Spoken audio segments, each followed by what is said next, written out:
Hey yo, welcome to Pimp Your Food.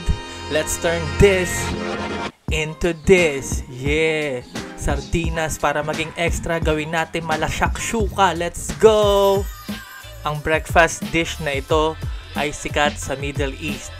Palagi ko itong nakikita sa social media. Parang ang sarap. Matagal ko nang gustong itry kaso wala akong proper spices or ingredients para gawin to. Kaya naisip kong i-convert na lang into Filipino breakfast.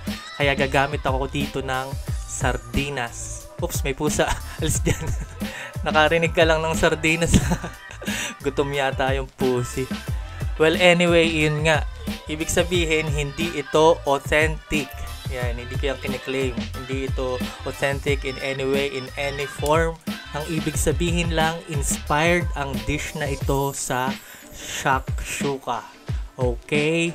So, yun. Nag-isa lang ako ng sibuyas, bell pepper, at bawang. At syempre, hindi mawawala ang kamatis. Dahil basically, ang dish na ito ay tomatoes and eggs. Kaya importante ang kamatis dito.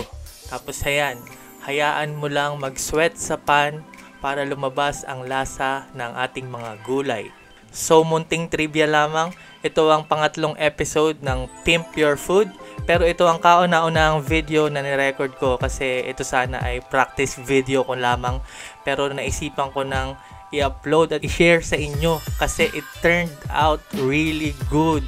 Promise. Kahit ako nagulat sa sobrang sarap ng nilabasan ay ng sobrang sarap ng kinalabasan. Yeah. Then mag-add ng tomato paste. Ayan, para mas maging rich ang tomato flavor ng ating dish. Makakapagbigay din ito ng deep red na kulay. Kaya itsura pa lang, masarap na. At isunod mo na ang sardinas. Yan, durugin mo lang ng mabuti. Durog na durog. Tulad ng puso mong sawa ng masaktan. Speaking of puso, napaka-heart healthy ng dish natin na to.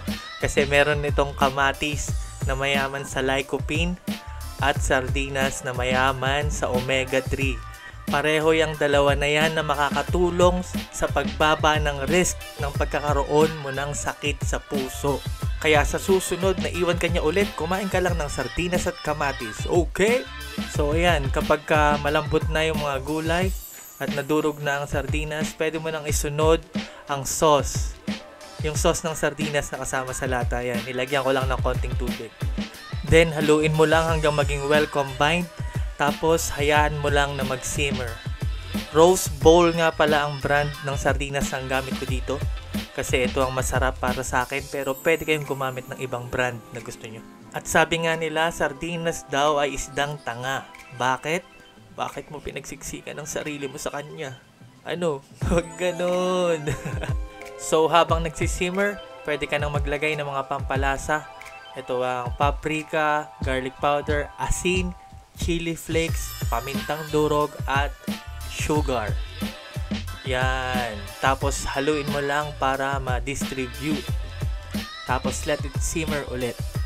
Tulad ng sinabi ko kanina, ang dish na to ay basically kamatis at itlog. Pero dahil nga practice video ko lang to, 2 egg lang ang ginamit ko. Yan. Pero pwede kayong gumamit as much as you want. Basta kasya sa pan na pinaglulutuan nyo.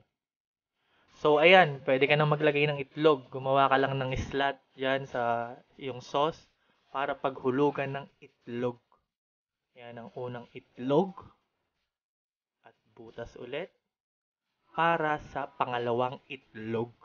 Tulad ng sinabi ko, pwede kayong gumamit ng maraming itlog dito na hanggat gusto nyo. Mas masarap yung ganun. Pero anong magagawa ko? 2 lang ang itlog ko. Isa nga palang pagkakamali ko dito na late ko nang na-realize na wala palang takip ang aking pinaglulutuan. Yun, pag may takip kasi mas madaling maluluto yung ibabaw ng itlog. Kaya kung ikaw meron takip ang iyong pinaglulutuan, nire-recommend ako na takpan mo ang itlog mo para mas madaling maluto. Yun. Itong sa akin hindi ko na tinakpan, no, kasi proud naman ako sa itlog ko. Tsaka wala naman talaga akong takip. Walang takip tong napili kong paglutuan. Pero yan, hayaan mo lang mag-simmer. Tapos, basically, tapos na yan eh. Pero trip ko lang, optional lang, magbudbud ng pamintang durog sa mga itlog at magbudbud na rin ng parsley. Yan. And finally, kapag nailagay mo na ang iyong mga pang finishing touches, luto na yan. Pwede mo nang pihitin ang iyong itlog, ang iyong kalan. Pihitin mo na para ma-turn off na yung kalan. Okay? And now look at that. O, di ba? Kapag talaga kayo ay merong extra time, nire-recommend ako na subukan yung ganito i-prepare ang inyong sardinas. Take it up a notch. Pimp your food. Pwedeng-pwede sa kanin, pwedeng-pwede sa pandesal. At talaga naman, mapaparap ka na lang sa sarap. Solid ang sardinas, kamatis at pandesal. Pwede sa merienda, pwede sa almusal. Lalo na ngayon mga bilihin ang mahal. Dahil sa sardinas sa lockdown nakatagal. Basta my food, always in the mood. Eating like a king, as I should. Do it yourself, it's so good. Hanggang sa susunod na pimp your food. Yeah. Maraming salamat sa panonood. Hanggang sa muli.